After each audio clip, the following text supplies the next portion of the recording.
Well, welcome to Collateral Banter. It's episode 46 of Collateral Banter. I'm your host, Danny T. On this episode, this is the way it works. I usually come into the studio after having lunch, a late lunch. I'm usually a little tired after lunch. So today, wanted to record because I was trying to get 2 episodes done this week.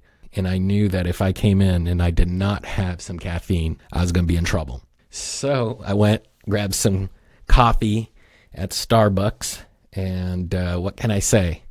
It's $5 and a 10-minute wait.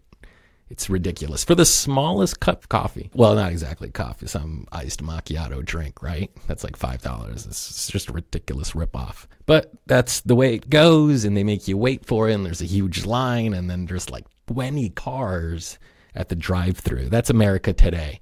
It is at the drive-thru at Starbucks. We don't even have time to get out of the car to go order food.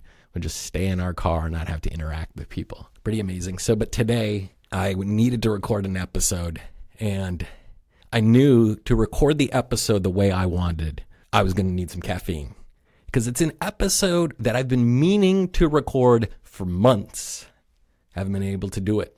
It just wasn't ready, and I wasn't focused enough to do it. Truth is, I have been ready to record this episode for months, and I just didn't feel ready and up for it. But I am today. I am very much up for it. I am very much excited to record this episode because I think back in either March or April, I recorded an episode on Barack Obama's presidency. I tried to give a very broad and general assessment of what I understood, my critiques, and his successes as well. But at this point, I have to keep going backwards now. And I got to talk about a president before Barack Obama, and that's George W. Bush. I'm not going to talk about the tax cuts that he passed, 2 multi-trillion-dollar tax cuts. I'm not going to focus on that. I may discuss it a little bit, but I'm mainly going to focus on the number of crises, the crisis that George W. Bush faced. And essentially what I think is proof that we don't get Barack Obama or Donald Trump without George W. Bush. We don't.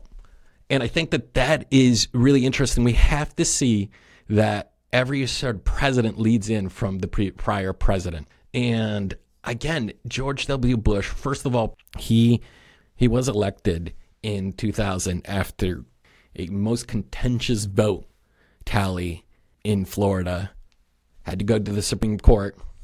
Clearly, states' rights didn't matter at that point because the Florida State Supreme Court said, recount the votes. They didn't.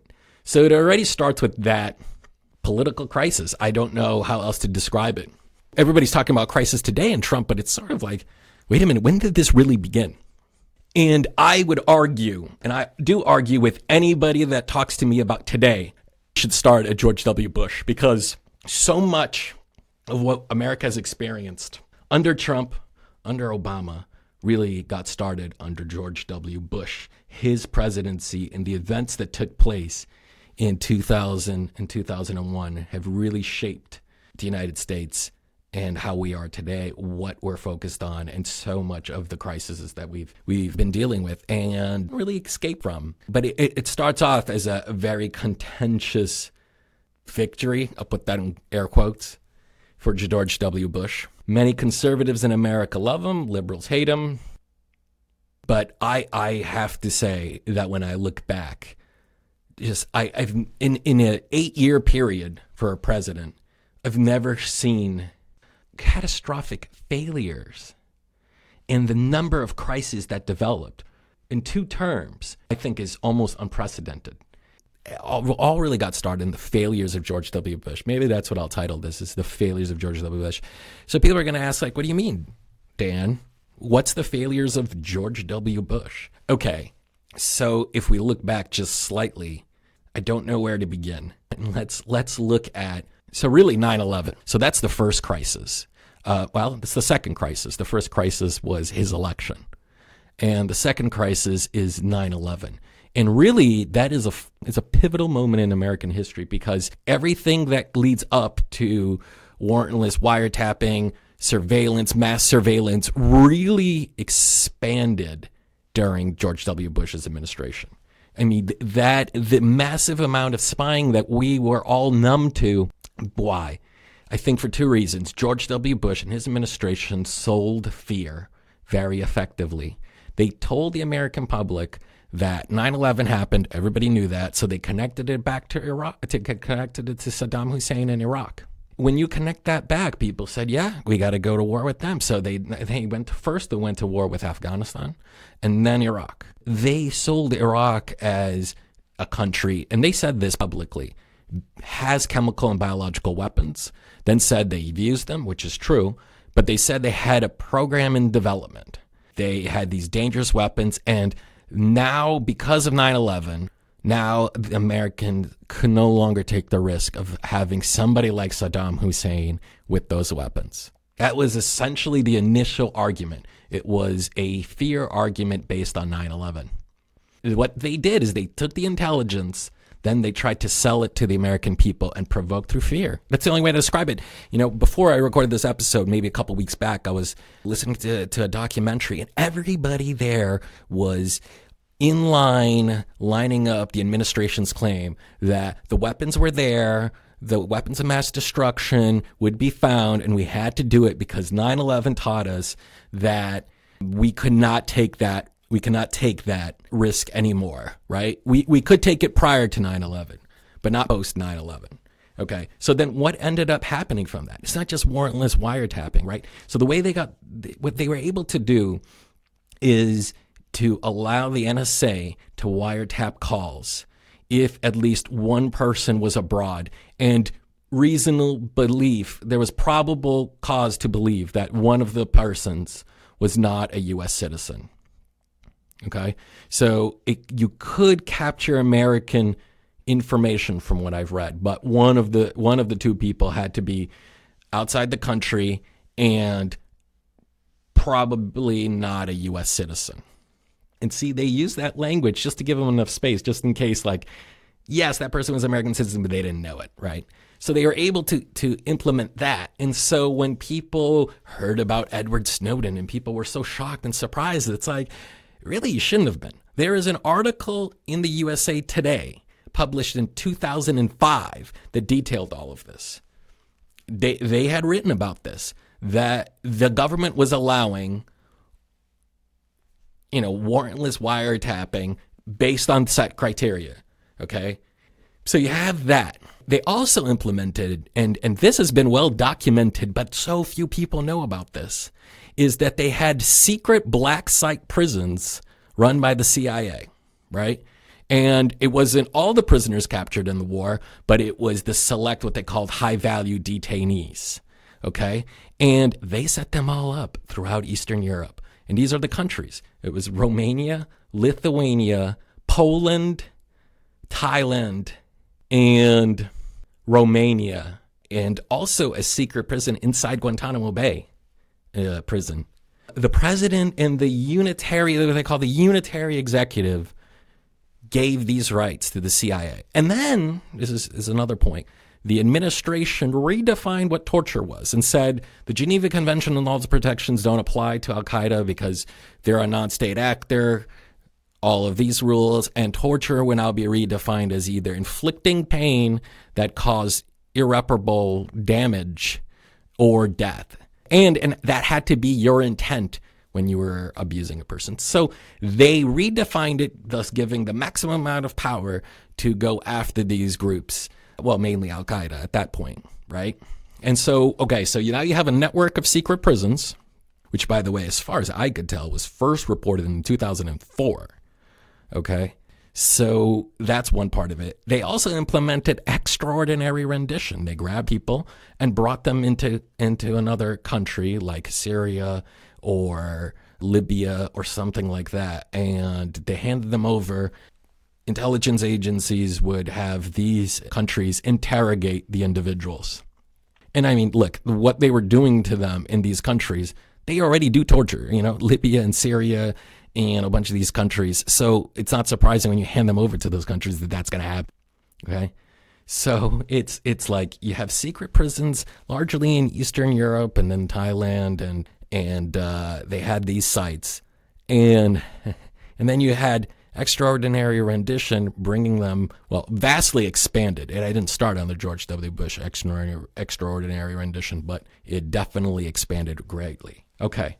By the way, both the secret prisons and the enhanced interrogation techniques, plus the extraordinary rendition, is a direct affront both to U.S. law and international law. Okay, I didn't make that up. I'm not saying that. Out there, you can go to any human rights organization and read the details there.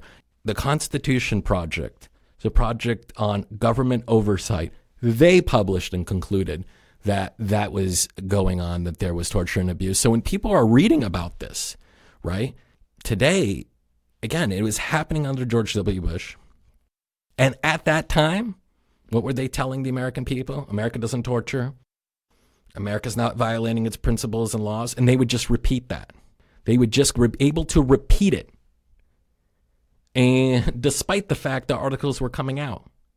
So let's set that up. So they go into Iraq. They've now are fighting this, non-state actor, decentralized, spread across the world. And it was fighting this war covertly. Okay. I'll give you another example. George W. Bush was able to assign people unlawful combatant status. Again, they understand that this is a period of war, okay? And thus the executive branch has these extraordinary powers in a period of war.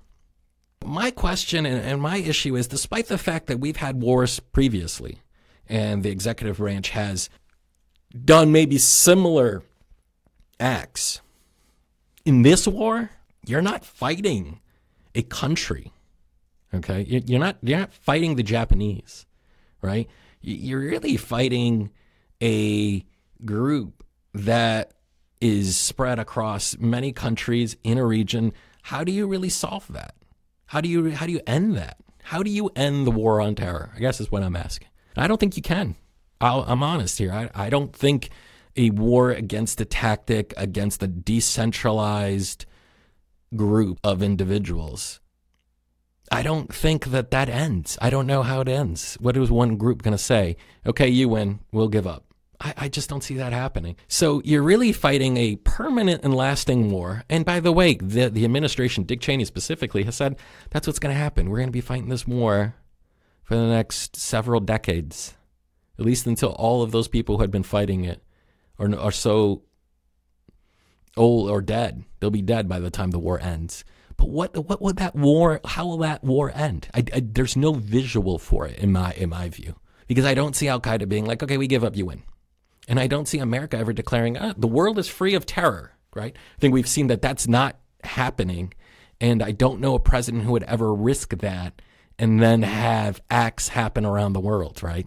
And what terrifies me is that by fighting this war and realizing that this war isn't just fought abroad. I think one of the conclusions, as I've read in articles and publications about this, is this war is not just fought in Afghanistan and Iraq and in other countries. It is everywhere. The real battleground is everywhere. It's in the streets of Boston. It's in the American streets. It is a global war, and America's part of the globe, so it itself is fighting a war at home. I mean, anybody can go and watch videos and get radicalized, and they have the ability to buy guns and weapons, and they can go out and commit acts of violence and terror, right? It's like, how can you stop that? Especially with the internet, able to disseminate information widely to anybody reading it. I mean, it's exactly how podcasts happen all around the world and happen here, right? But I think the greatest failure, I can't even say I'm mad at the Bush administration for all of these things that I'm describing. Warrantless wiretapping, secret prisons, right? Designating individuals as unlawful combatants, and hiding individuals, ghost detainees, as we popularly know, also were created under this administration. So people could be inside a prison and nobody know that prison works, or that individual was even there. And again, I'm not at all arguing that these people were great people and America just took up anybody and everything. But when you fight these kind of wars without accountability, with a kind of revision, what the hell did you expect was going to happen? But here's the part that pisses me off even more than the administration, even more than blaming them and just saying, yes, Bush did all these things and he's evil, right? I mean, I could stop there and just say that, right? The lies that were said about Iraq, right? Or that they had all these weapons, that they were planning WMDs, they were planning nuclear program, and what we were going to do about it until we had a mushroom cloud here in the United States, right? I could say all of that, but I think what's worse and what's a condemnation of how America got Trump is a culture that should have known these things were going on during the Bush administration, couldn't react. We were all pacified in it. And look, I was a young person, young adult when Iraq II happened. So the 2003 invasion, and I think it was in March 2003, if my memory is correct. And Afghanistan was a few months before that. And we were fighting those. Hasn't changed because it's really a permanent war. But I think what's most terrifying is as these articles were being published, and I'm about to cite a lot of these sources, I mean, the ones I'm talking about generally were published not in made-up journals, not just in human rights journals, these things I'm talking about. Again, the rendition, the warrantless wiretapping, the, black sites run by the CIA, all of these things were published in the Washington Post or New York Times. And where was the outrage in the public? Where was it? Didn't exist. It was in some ways pacified because to go out and fight for those civil liberties and those protections almost implied that you were there with the enemy. Anybody was afraid. Even me talking now about this, it's sort of like, oh, are you really saying that the American government is the problem and not the people? Of course, many of them were captured, had nothing to do with it. Few were captured, had something to do with Al-Qaeda and those things. But to go out and defend civil liberties on their behalf means you're protecting the enemy. And unless we talk about those in direct and honest ways, we are losing those civil liberties. And we have lost many civil liberties. And that there isn't, I think my greatest critique is we don't have a culture that should have been defending our civil liberties regardless of who was losing those civil liberties. And I'll tell you how important that is because without it, we run a serious danger of losing all of them. And yes, that does mean limited government in some respects, right? I'm not for limited government in all government functions. Of course I'm not. I mean, as a person, I guess, broadly speaking on the left speaks about spending a lot of money on education, which I am in favor of. There are aspects of the government that I believe in and that I would support additional spending on, right? But when it comes to something like civil liberties, I in many ways think like a libertarian. And that's about my vision of it. But I will say this, thankfully for the Supreme Court, a conservative Supreme Court, which I thought would side with George W. Bush and the unitary executive branch and on almost nearly unlimited power. And in fact, we saw some reduction of that because of the Supreme Court and credit Barack Obama. Barack Obama signed Executive Order 13491. Signing Executive Order 13491 eventually undid George W. Bush's powers of black sites and these type of interrogations and restored some rule of law. So some can say, Supreme Court plus George W. Bush, Dan, what are you complaining about? But interestingly, as time goes on, as I discussed previously, you do have under Barack Obama his stance of going after whistleblowers and charging them with the Espionage Act for leaking information. Okay, he charged more in his administration than all previous presidents combined.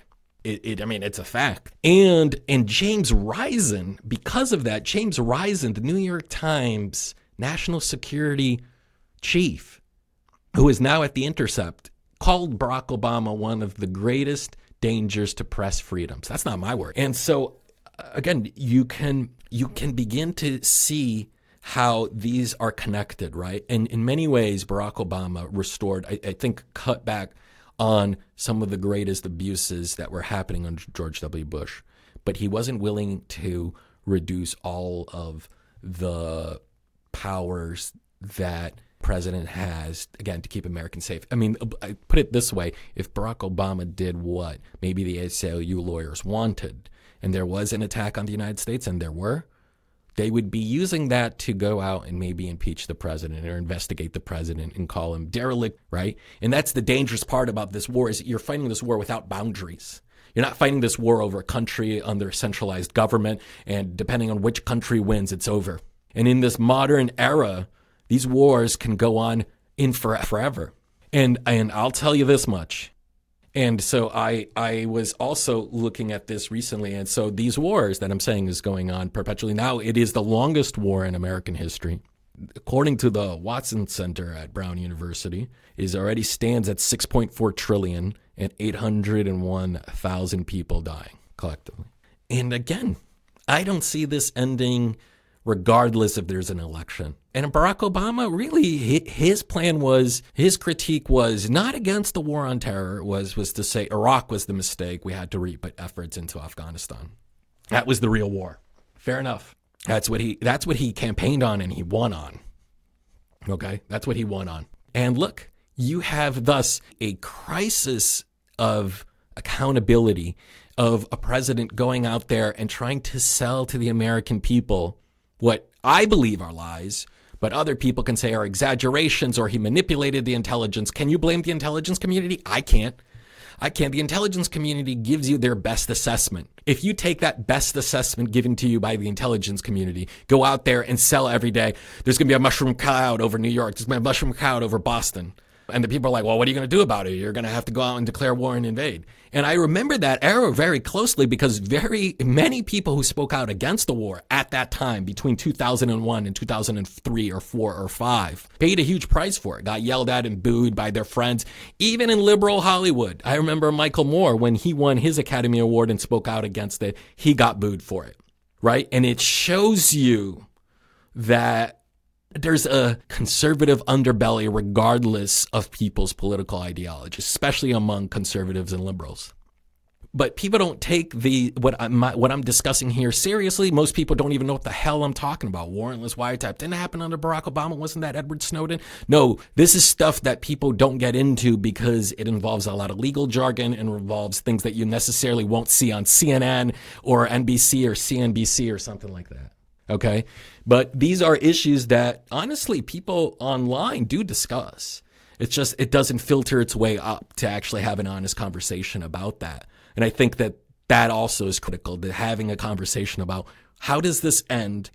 Are we going to fight this war for another 10 years? Going to spend, what, $12 trillion, $15 trillion? And some people are going to be like, well, if you look at the debt, I think it was the debt to GDP ratio after World War II was 120%.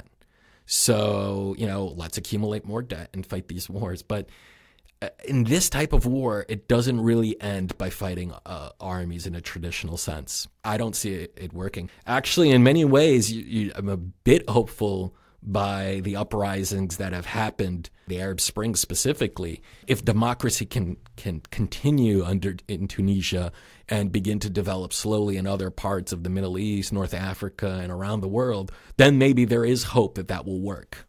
Maybe that sort of democratic right organically coming from people, not imposed from invading army, right? Not imposed from an army. That, I think, is the real solution to this. And before I forget, I just had to add that.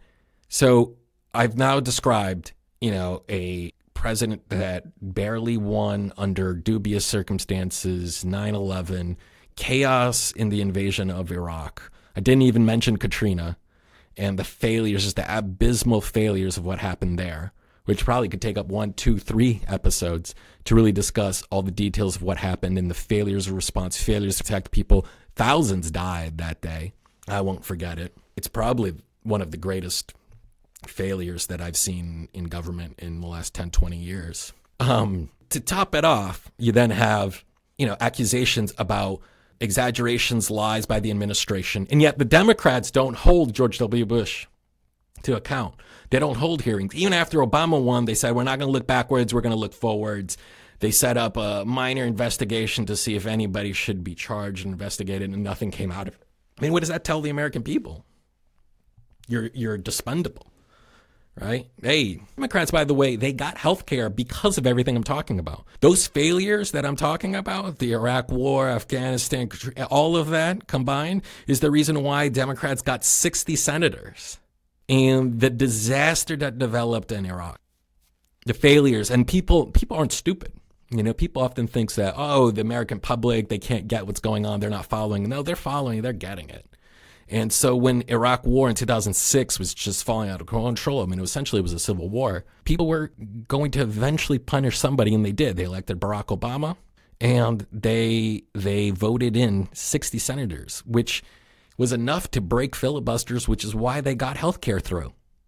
Now, the Democrats could have paid a political price if they had gone on and investigated George W. Bush administration, as I would have done. And I think more of the left-wing members of the Democratic Party would have done or pushed for.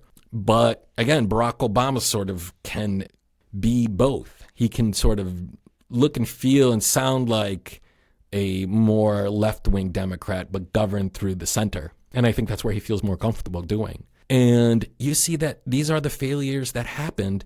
And on attacks on civil liberties, again, people can argue and believe, and I respect if people believe we should have less civil liberties because the world is dangerous. Like I've said, the world is a battlefield. So I guess we need fewer civil liberties. Fine, if that's what you believe. But people need to have an honest discussion about that. But we lack a society, culturally, that goes out there and protests these, that makes this a up in front center issue for politicians to discuss openly and publicly, right? Because if you do that openly and publicly, other people around the world are going to know, oh, those are America's limits. So we can use that to our advantage, right? You can use people's freedoms. I mean, in many ways, the hijackers on 9/11 used the ability to come and study in the United States. So they used that to study, to get visas to come in. But it's so much was happening. And you know what? A lot of my friends, maybe they're more to the left than I am, love to bash the media. The media is the problem. The media sucks. The media is all of this. You know what? Just go through it. I mean, the Washington Post and the New York Times were writing about everything I'm describing about. Okay? So they weren't making this stuff up.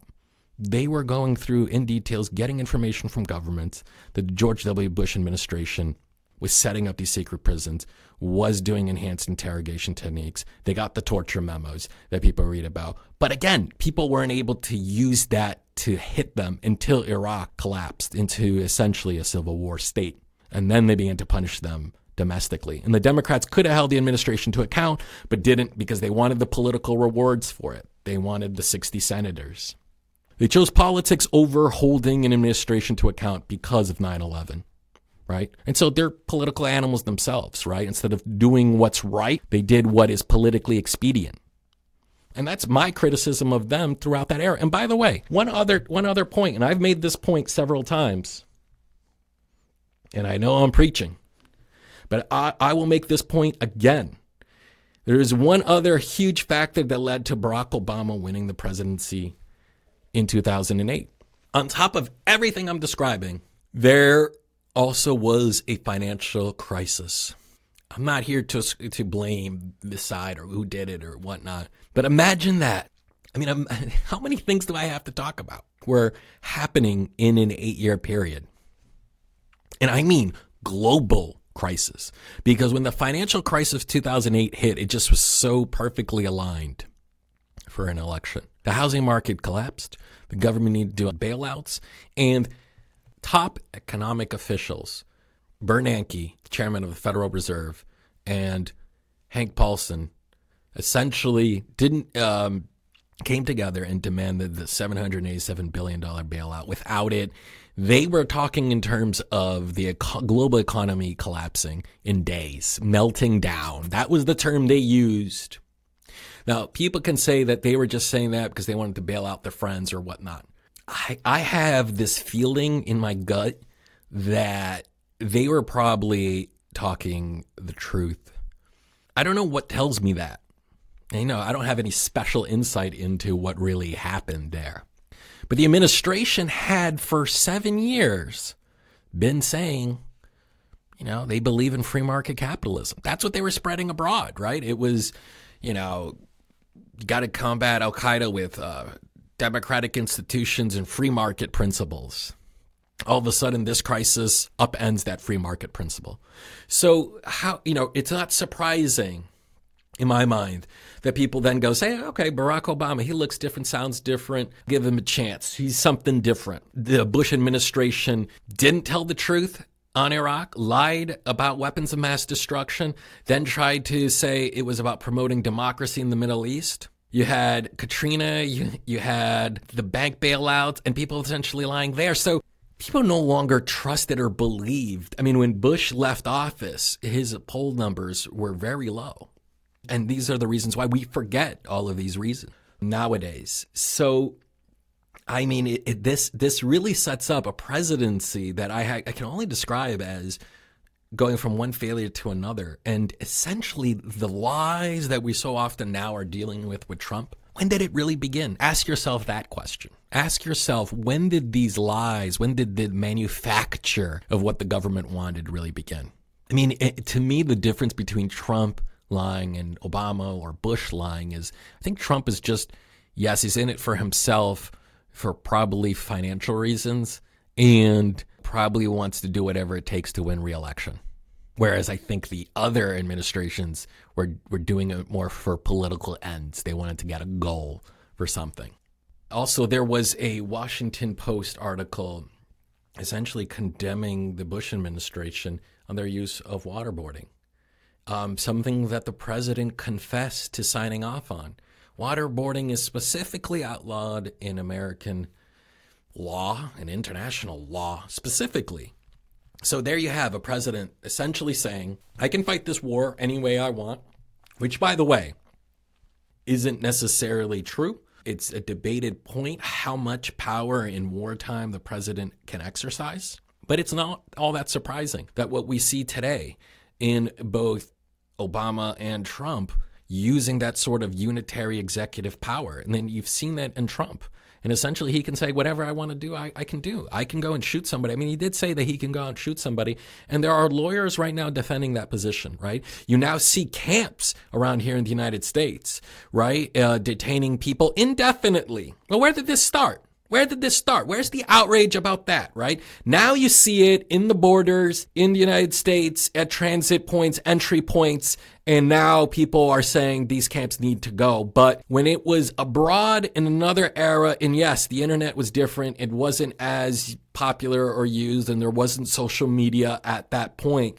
But, it condemned the society. And one of the reasons I do this podcast is to essentially try to figure out a way, is trying to condemn the culture that we have built, which is a very passive culture that does not care. The vast majority of people do not follow politics, do not care. The things I said, they would have to Google and look at. I mean, I almost feel like I need to go and put out these URLs directly on my podcast. And people can go read them themselves. But I think anybody listening to this already cares, already knows something about politics. So everything I'm saying, they can go out and decide for themselves. I know I've decided for myself. I know what I believe in, right? How many protests would have happened? How many could go out there and say, you know what, you made a mistake and you need to reverse it. You need to open a special prosecutor on the George Bush administration. Look at the torture. Look at the lies. Look at Iraq. Go after them and make that case to the American people as this is what the administration did. Because you know what? If you don't, you get Trump. You get Trump. You know what I'm saying? That's how you're going to get it. You get Trump. Okay. And now Trump can, and if you listen to Trump, he actually goes back and attacks the Bush administration in front of the conservatives. And yet he still doesn't lose, right? He can still go out there and say Iraq was a huge mistake, $6 trillion. He comes up with like $8 trillion. He just makes up a figure. Big disaster. And now people are surprised that, he's cutting and running. Well, it's like this all has a beginning. And yes, you can look back at it and we can go back to whatever era people want to, but a really important era started in 2001. It is essentially a shift in history, an acceleration. It's not a shift, it's an acceleration in American history that has had profound impacts on all presidents. I mean, look, I didn't even go into detail last time when I was talking about Barack Obama, but you can look at the NDAA of 2011, 2012, which essentially allows the president, codified in law, to potentially detain U.S. citizens indefinitely until the end of war, right? I mean, that was something the Bush administration felt like they had the right to do themselves. Right? Now, they weren't going to start talking about that openly because that was just going to open a can of worms and get them in trouble. And I can't tell you how many people in this country of 330 something million. You know what? Because culturally, what the hell do we care about? I'll tell you exactly what we care about. We don't care about this shit. I haven't met 330 million people, but if I were to meet 329 million people, I think I could maybe find a million and a half people that go out and talk about this, that actually care to talk about this. It's a very small percentage. Most people, they don't follow these issues. They just go out there, who knows, they get some job, live out in the suburbs, get a loan, in debt for most of their lives. Hey, you know, some make it, some don't, you know, blah, blah, blah, blah. And they just their head in the sands. They don't care. And interestingly, you know, yes, people were out there resisting the Iraq war. I will give that. So, you know, I've been harsh on the American culture, and they were critiquing the Iraq war, probably unlike they had done in previous generations. But that was not enough. Because once that happened and it reached, I think it was like 64% support for the Iraq war once it started, there wasn't a continued effort by people on the ground to take on these very issues that would have defended American civil liberties, that would have taken on the Bush administration and what was going on, and the Obama administration. You know, I've been talking about sort of them both because they're essentially a continuation in some respects, not domestic policy, not certainly on the economy. Obama essentially had to focus on the economy. That was free falling very first month he took over. But this is the real crisis, I think, in American democracy. You know, it's if people can't tell, I spent a lot of time reading. Look, and I could go through reports with you in detail, and this isn't just from human rights reports. I mean, this stuff was published in mainstream newspapers, and I want to defend them actually now. When I talk about that, when I talk about what I'm talking about right now, I actually mentioned that this stuff was published in mainstream newspapers. But people are sort of quiet, just like, well, maybe the government is right to do this. Maybe we have to give up some of this in order to get security. Maybe, but is that being debated and discussed openly? Is that really in discussion right now? No. Now we've elected a person that essentially everybody's like, what the fuck happened? How the hell did this guy get elected? Here was what Bush administration, you know, I was going to start the podcast with this, but here's what Bush said. Response, according to multiple sources during Donald Trump's inauguration. At the end, George W. Bush is walking away, and he essentially says to somebody, that was some weird shit. Spokesman for the Bush administration, according to Snopes here, declined to comment on what that meant. You know, and everything I'm describing to you, if you don't believe it and you want to defend the Bush administration, that is your right. That is why we live in a democracy, which I believe in. The difference is I stand more strongly in civil liberties than I do on security.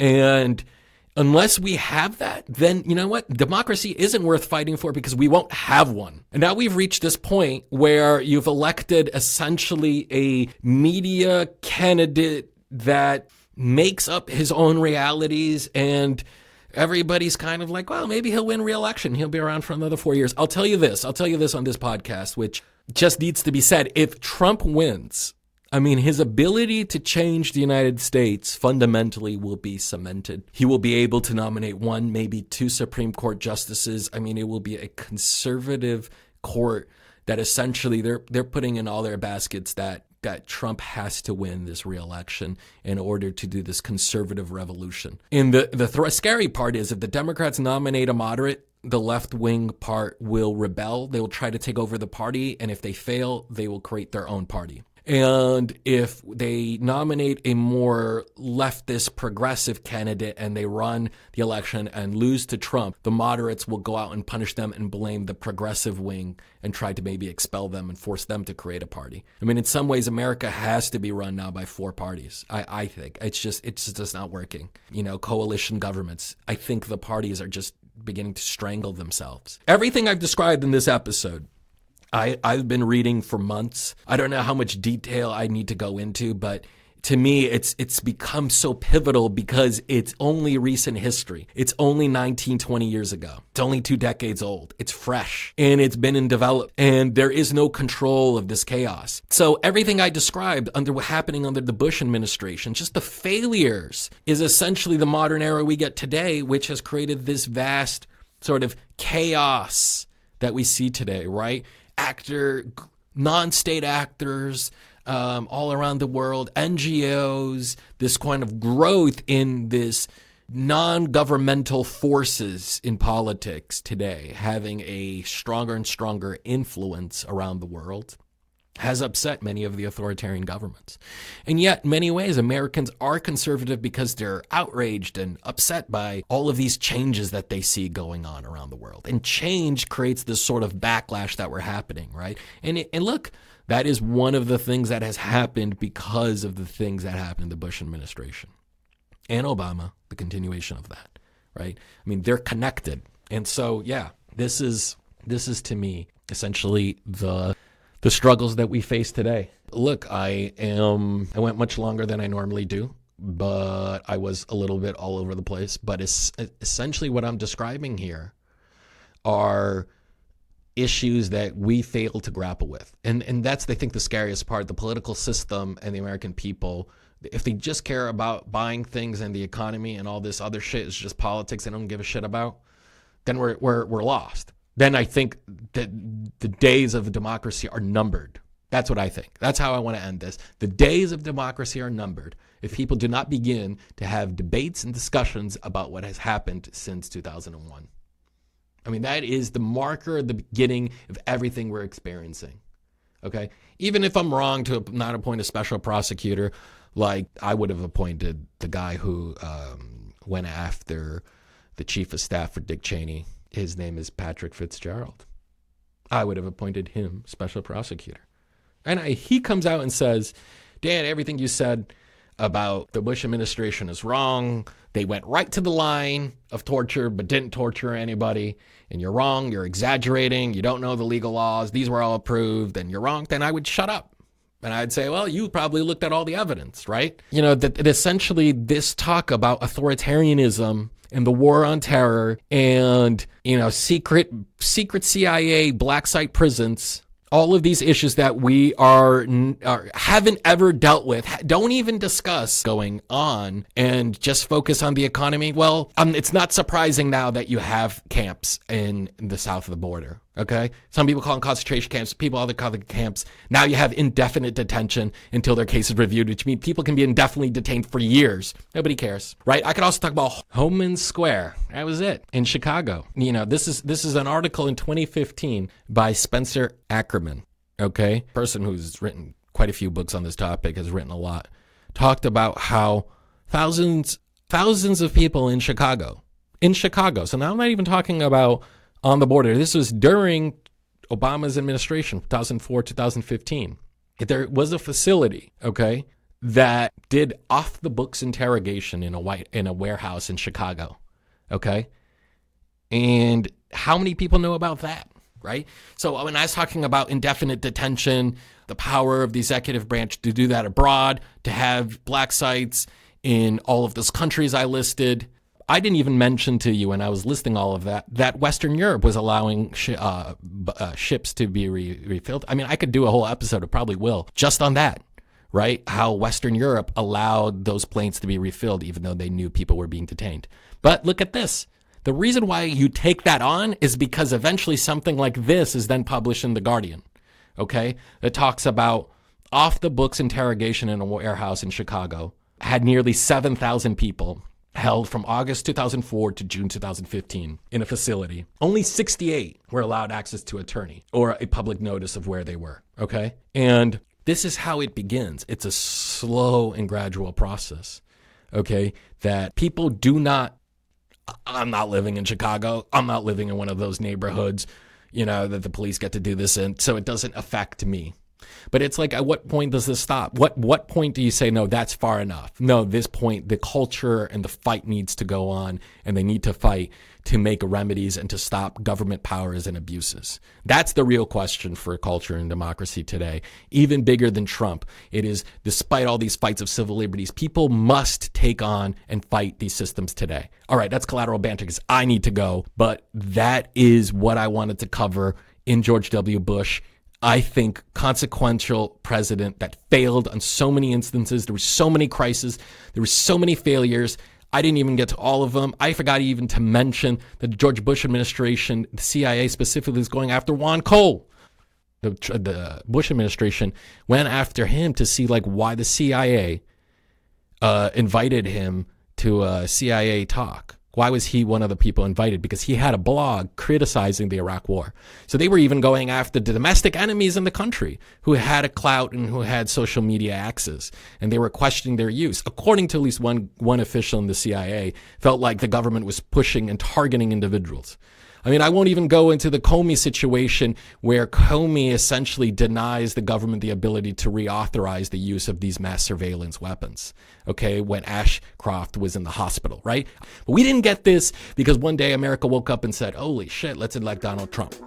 And that's what I wanted to say. Thank you very much.